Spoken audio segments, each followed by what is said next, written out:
Hello friends, स्वागत है आपका आज के रिव्यू सेशन में। आज हम जिस बुक के बारे में विस्तार से चर्चा करने वाले हैं उसे क्ले ने लिखा है and the name of the book is how to lead in the world of distraction. आज के डिजिटल युग में जहां हर व्यक्ति अपने स्मार्टफोन, सोशल मीडिया और इंटरनेट की दुनिया में बिजी है, वहीं पर वर्ल्ड ऑफ डिस्ट्रैक्शन नाम की बुक हमारे जीवन के जो अनबैलेंस्ड पहलू हैं उन पे प्रकाश डालती है। लेखक इस बुक में आधुनिक जीवन में ध्यान केंद्रित करने में आने वाली चुनौतियों को समझाते हुए बात करते हैं और हमें जागरूक करते हैं कि कैसे हम अपने जीवन को बेहतर बना सकते हैं और अपने कार्यों पर ध्यान केंद्रित कर सकते हैं। इस बुक के माध्यम से लेखक हमें यह समझाने की कोशिश करते हैं कि कैसे तकनीकी और डिजिटल मीडिया हमारे मानसिक स्थिति को प्रभावित कर रही है और हमें इसके प्रभाव से बचकर अपने जीवन को किस तरीके से सुधारना है। तो आइए चलते हैं आज की कहानी की ओर। कृष्णा एक युवा और उत्साही नेता है जो एक छोटे से शहर में एक संगठन में कार्य करता है। एक दिन उसे अपने ऑफिस की एक बड़ी टीम को लीड करने का मौका मिल जाता है। इस नई जिम्मेदारी को स्वीकार करते हुए कृष्णा काफी उत्साहित नजर आता है, लेकिन जैसे जैसे उसने काम शुरू किया उसे बहुत सारी चुनौतियों का भी सामना करना पड़ता है। शुरुआत में तो उसे लगता है कि वह एक अच्छे नेता बनने के लिए सब कुछ अच्छा कर रहा है, लेकिन धीरे धीरे उसे यह एहसास होने लगता है कि हर दिन वह अधिकतर समय तो अपनी टीम के छोटे मोटे मुद्दों पर ही लगा रह जाता है, जबकि उसे अपने असल उद्देश्य और टीम के बड़े लक्ष्यों पर अपना ध्यान केंद्रित करने की बहुत ज्यादा आवश्यकता है। ये कहानी कृष्णा के लीडरशिप के संघर्षों और उसके विकास की कहानी है। How to lead in a world of distraction. इस बुक में कुछ आइडियाज दिए गए हैं। वे आज के समय में हर नेता के लिए बहुत ज़्यादा महत्वपूर्ण है। जहां ध्यान भंग करने वाली चीज़ें हमें हमारे उद्देश्य से भटका देती हैं, वहीं पर कृष्णा की कहानी हमें बताएगी कि कैसे अपनी लीडरशिप की क्षमता को विकसित करके वह अपने कार्य पर फोकस करता है और अपनी सफलता को प्राप्त भी कर लेता है। क्लेस कॉन्जिस ने बुक में पहला आइडिया दिया है कि एक अच्छा नेता वही होता है जो अपने ध्यान को बांटने से बचा लेता है और सही दिशा में अपनी एनर्जी और अपने टाइम को लगाता है। कृष्णा की कहानी इसी के इर्द गिर्द घूमती हुई नजर आती है। स्टार्टिंग में तो कृष्णा को ये समझने में बहुत परेशानी होती है कि वह बहुत सारे छोटे छोटे मुद्दों में क्यों उलझा रहता है। वह अपनी टीम के बड़े लक्ष्यों पर तो ध्यान ही नहीं दे पा रहा है। कृष्णा ने महसूस किया कि उसके आसपास कई ऐसी चीजें हैं जो उसका दिमाग भटका देती हैं। टीम के हर सदस्य की अलग अलग चिंता है। कोई सोशल मीडिया से परेशान है तो कोई व्यक्तिगत समस्याओं में उलझा हुआ है। इन सब का प्रभाव तो अब कार्यों पर पड़ेगा ही। एक दिन उसने निर्णय लिया कि अब वह इन सब चीज़ों से अपने को खुद को अलग करेगा। उसने टीम को भी यही समझाया कि अगर हम छोटी छोटी चीज़ों पर ध्यान देते रहेंगे तो हमारे बड़े उद्देश्य हासिल नहीं हो पाएंगे। बुक में क्ले ने यही बताया है, अगर आप प्रभावी लीडरशिप करना चाहते हैं तो सबसे पहले आपको अपनी प्राथमिकताओं को पहचानना होगा और अपने ध्यान को बांटने से बचाना होगा। तभी आप आगे बढ़ पाएंगे अपनी सफलता की ओर। बुक को आगे पढ़ते हुए क्लेस कॉन्जिस ने बताया है कि एक नेता को अपनी प्राथमिकताएं स्पष्ट रूप से समझनी होंगी और उसी डायरेक्शन में काम भी करना होगा। कृष्णा ने महसूस किया कि टीम के छोटे छोटे मुद्दों को बार बार बात करने के बजाय हमें अपनी एनर्जी को किसी बड़े कार्य में लगाना होगा जो वास्तव में टीम के लक्ष्य को प्राप्त करने में हमारी मदद करेगा। कृष्णा ने अपनी टीम से एक मीटिंग बुलाते हैं, विचारों विचारों को सुनने की कोशिश करते हैं। इस मीटिंग के दौरान उसने देखा कि टीम के हर मेंबर के पास कुछ न कुछ समस्याएं हैं, लेकिन कोई भी बड़ी तरफ जाने की कोशिश नहीं कर पा रहा, कोई तस्वीर के ऊपर बात ही नहीं कर रहा। कृष्णा ने उन्हें बताया कि अगर हम अपनी छोटी छोटी समस्याओं में ही उलझे रहेंगे तो समय की बर्बादी हो जाएगी, तो हम कभी भी अपने बड़े लक्ष्य तक पहुंच ही नहीं पाएंगे।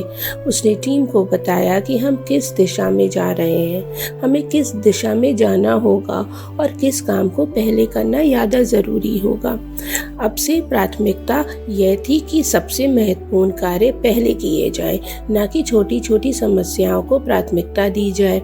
कृष्णा ने इस तरह अपनी टीम को एक साझा उद्देश्य दिया और सभी को ये समझाने की कोशिश की इसकी सबसे अधिक महत्वपूर्ण है क्या। बुक को आगे पढ़ते हुए क्ले स्कॉन्जिस कहते हैं, एक अच्छा नेता कभी भी खुद को पूरा नहीं मान पाता, उसे हमेशा सुधार की दिशा में काम करना ही पड़ता है। कृष्णा ने समझा कि लीडरशिप के लिए सिर्फ बाहरी समस्याओं को हल करना ही सही नहीं होगा, बल्कि उसे अपनी आंतरिक क्षमताओं पर भी काम करना होगा। कृष्णा को एक दिन अपनी टीम से एक फीडबैक मिलता है। फीडबैक में उसे पता चलता है कि वह अपने विचार सही रूप से व्यक्त नहीं कर पाता। ये सुनकर वह थोड़ा सा उदास हो जाता है, लेकिन उसे अपनी कमजोरी नहीं मान लेता। उसने उसे सुधारने का अवसर समझ लिया। वह जानता था कि अगर वह अपनी आंतरिक कमजोरी को दूर नहीं करेगा तो वह टीम के सामने प्रभावी लीडरशिप नहीं शो कर पाएगा। कृष्णा ने अपनी पब्लिक स्पीकिंग स्किल्स पर काम करना शुरू किया। वह किताबें पढ़ता था, न्यूज़पेपर पढ़ता था और वीडियोस देखता था। दूसरों से भी सीखने की कोशिश करता था। धीरे धीरे उसकी लीडरशिप क्षमता में सुधार होने लगा और टीम ने उसे बेहतर तरीके से समझना भी शुरू कर दिया।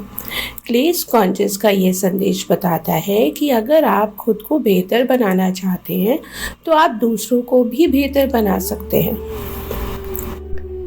कृष्णा की लीडरशिप क्वालिटीज़ अब सही डायरेक्शन में जा रही थी, लेकिन उसे कभी कभी असफलताओं का सामना भी करना पड़ रहा था। एक बड़े प्रोजेक्ट पर काम करते हुए जब टीम को अपेक्षित परिणाम नहीं मिले तो कृष्णा को लगा कि उसने सही दिशा में काम ही नहीं किया है, लेकिन इस समय वह घबराया नहीं था। उसने स्कॉन्जिस की बुक में एक महत्वपूर्ण विचार पर ध्यान दिया था, जो था धैर्य और निरंतर लगे रहना। सफलता तुरंत नहीं मिलती, ये सच है। अच्छा लीडर समय और प्रयास की मांग करता है। कृष्णा ने ये समझा कि उसे निरंतर प्रयास करते रहना होगा और धैर्य भी रखना होगा। कृष्णा ने अपनी टीम से ये साझा किया कि इस प्रक्रिया में चुनौतियां अवश्य मिलेंगी, लेकिन हमें उनका सामना लगातार करते रहना होगा और अपना ध्यान भी केंद्रित करना होगा। धीरे धीरे टीम ने उसे समझना शुरू किया और वो एक साथ मिलकर आगे बढ़ने लगे। अब कृष्णा को ये सीखने का मौका मिल गया था कि असफलताओं से घबराना नहीं चाहिए, बल्कि उन्हें सीखकर आगे बढ़ने की कोशिश करनी चाहिए। बुक को आगे की तरफ पढ़ते हुए कृष्णा ने अब महसूस किया कि एक अच्छा नेता केवल कार्यों पर फोकस नहीं करता, बल्कि वह संबंधों को समझने और बनाने का भी प्रयास करता है। एक दिन उसकी टीम के एक सदस्य अनीता ने उससे कहा, आपके साथ काम करना बहुत अच्छा लगता है सर, लेकिन कभी कभी हमें लगता है कि आप हमारी भावनाओं को और हमारे विचारों को सुनने की कोशिश नहीं करते।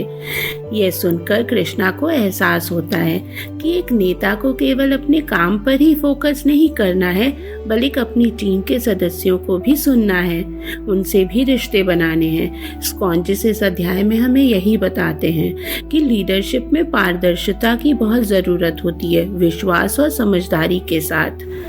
कृष्णा ने अब अपनी टीम के साथ समय भी बिताना शुरू कर दिया। उसने उनके विचारों को सुनने और समझने की भी कोशिश की।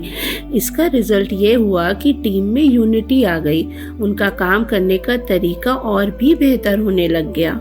कृष्णा की लीडरशिप अब सही डायरेक्शन में चल रही थी, लेकिन एक दिन उसे बड़ा डिसीजन लेना था और इसी डिसीजन के लिए उसे अपनी टीम के साथ काम भी करना था। और यही वह समय था जब कृष्णा को महसूस हुआ कि उसके अंदर आत्मविश्वास की कमी है। अगर वह खुद पर विश्वास नहीं करेगा तो उसकी टीम भी उस पर विश्वास नहीं कर सकती। स्कॉन्जेस ने इस अध्याय में यही बताया था कि एक नेता को बहुत जरूरी है कि वह खुद पर विश्वास रखे। जब नेता खुद पर विश्वास करता है तो उसकी टीम भी प्रेरित होती है और सही दिशा में काम करती है। कृष्णा ने अपने अनुभवों को साझा किया और अपनी टीम के मेंबर्स के साथ उसको बांटा। उसका आत्मविश्वास अब उसकी टीम में भी दिखने लगा था और इसका रिजल्ट यह हुआ था कि उसकी टीम ने सही लक्ष्य को भी प्राप्त किया। एक दिन कृष्णा को अचानक कुछ बदलावों का सामना भी करना पड़ता है और उसे अपनी योजनाओं को बदलने की आवश्यकता महसूस होती है। यही वह समय होता है जब वह जानता है कि उसे स्थिति के अनुसार खुद को ढालना ही होगा। स्कॉन्जेस यहाँ पर यही बताते हैं कि एक लीडर को फ्लेक्सिबल होने की बहुत ज़रूरत होती है। जब स्थितियाँ बदलती हैं तो एक अच्छा नेता वही होता है जो उस बदलाव को स्वीकार करता है और अपनी योजनाओं को उसी डायरेक्शन में बनाता है। कृष्णा ने अपनी योजनाओं में बदलाव किए और टीम के साथ नए रास्ते पर भी काम शुरू किया। इसका रिजल्ट यही था कि टीम ने अपनी दिशा और कार्यशैली में सुधार किया और फिर सफलता को प्राप्त किया। कृष्णा की कहानी हमें यही बताती है कि सफलता पाने के लिए केवल निर्देश देने का काम नहीं होता, बल्कि खुद को भी सुधारना होता है, सही निर्णय लेना होता है। टीम के साथ अच्छे संबंध बहुत ज़रूरी होते हैं और बदलती परिस्थितियों के अनुरूप हमें काम करना होगा। खुद को ढालने की भी आवश्यकता होगी। How to lead in a world of distraction हमें यही सिखाती है कि जब दुनिया हमें भटकाने की कोशिश करती है तो हमें अपने लक्ष्य को भी प्राथमिकता देनी होती है, फोकस भी करना होता है और हम इस बुक के सिद्धांतों को अपनाकर कृष्णा की तरीके से खुद को भी निरंतर बेहतर बनाने की कोशिश कर सकते हैं और अपनी सफलता को हासिल कर सकते हैं। ये किताब न केवल नेताओं के लिए है बल्कि हर किसी के लिए प्रेरणादायक है। अपने जीवन में संतुलन और सफलता की तलाश में है तो इस किताब को ज़रूर पढ़ें। मिलते हैं हम अगले रिव्यू में, तब तक के लिए धन्यवाद। हाँ, और भूलिएगा नहीं हमारे चैनल को लाइक और सब्सक्राइब करने के लिए।